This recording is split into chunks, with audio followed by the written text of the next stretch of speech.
बारिश की लड़की भाग 10। कुछ देर के लिए ठहरने के लिए ये जगह सही है बिल्कुल। एक टूटी फूटी झोपड़ी दिखी तो रुद्र ने कहा और पंखुड़ी को लिए उस झोपड़ी की ओर बढ़ गया। झोपड़ी के बांस से बने दरवाजे के पास खड़े होकर वो दरवाजा खटखटा रहा था, पर अंदर से कोई जवाब नहीं आ रहा था।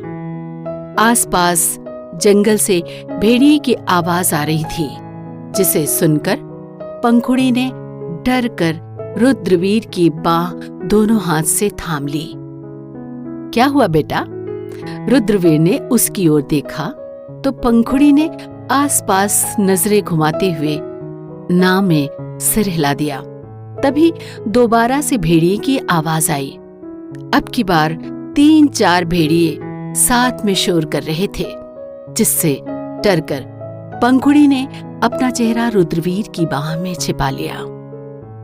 डर लग रहा है? रुद्रवीर ने उसके सिर पर हाथ घुमाया तो सिर उठाकर उसने हाँ में हिला दिया। मैं हूं ना सात पंखु, कुछ नहीं होगा। उसे अपने घेरे में महफूज कर लिया रुद्रवीर ने, और पंखुड़ी के जहन में बार बार गूंजने लगे रुद्रवीर के शब्द, मैं हूं ना। पहली बार एहसास हुआ उसे महफूजियत का। रुद्रवीर दरवाजा खटखटा रहा था, मगर अंदर से कोई आवाज न आने पर उसने हल्के से दरवाजे को धक्का दिया। दरवाजा खुल गया। अंदर कोई नहीं था। अपनी जेब टटोलकर उसने एक प्लास्टिक कवर में रखा, फोन निकाला और फ्लैश लाइट ऑन कर पंखुड़ी को अंदर लेकर उसने दरवाजा बंद कर दिया।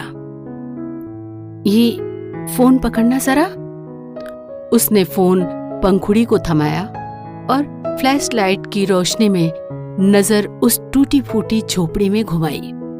बीचों बीच गड़े बांस के सहारे खड़ी तंग झोपड़ी कहीं कहीं टूटी होने के कारण उसमें पानी टपक रहा था। सूखे भूसे के ढेर को एक जगह अच्छे से रखकर उसने बैठने लायक गद्दी बनाई और पंखुड़ी को वहां बिठाकर बोला, तुम आराम करो, मैं आग का इंतजाम करता हूं। आग? वो क्यों? भीगी हुई हो सर से पांव तक, सर्दी लग जाएगी। आप भी भीगे हैं, आपको भी सर्दी लग जाएगी। कितनी प्यारी हो तुम, मेरी परवाह। हाय, मुझे सर्दी नहीं लगेगी बेटा। अच्छा, बारिश के पानी से आपका खास रिश्ता है क्या जो आपको सर्दी नहीं लगेगी? था तो नहीं, पर इसी बारिश ने तुमसे मिलाया।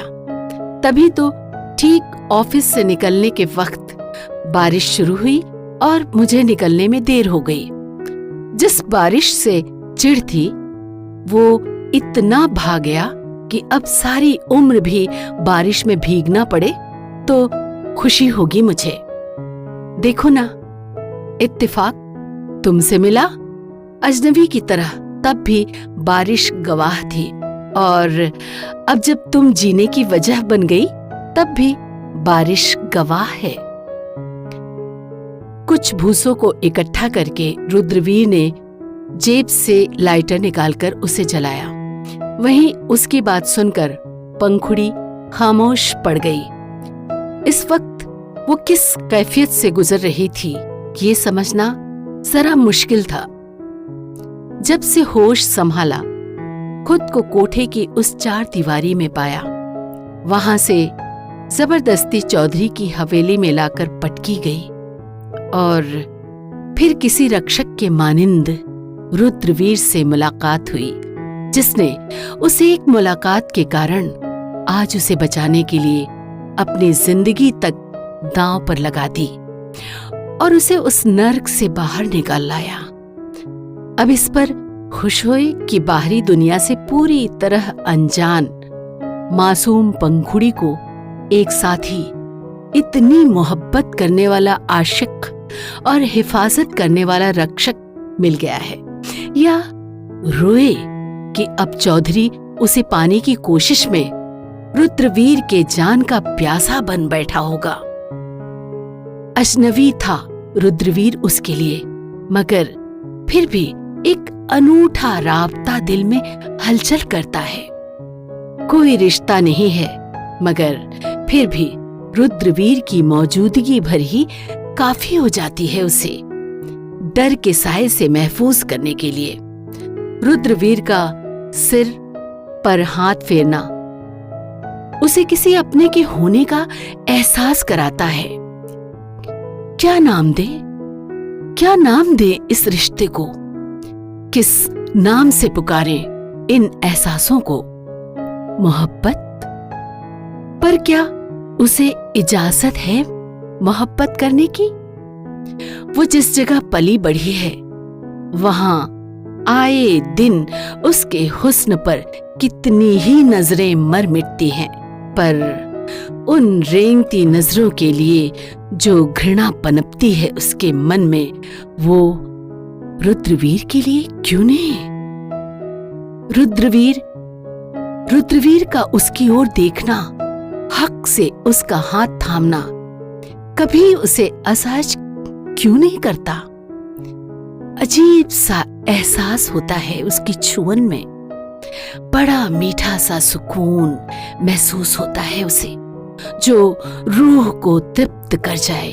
पर क्या फिर भी इन एहसासों को मोहब्बत की मोती में पिरोना सही होगा?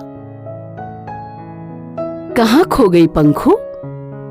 रुद्रवीर की आवाज से वो ख्यालों से बाहर निकली।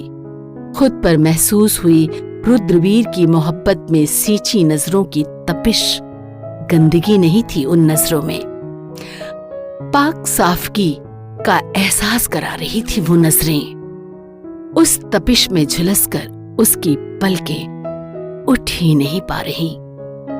मिलते हैं अगले भाग में।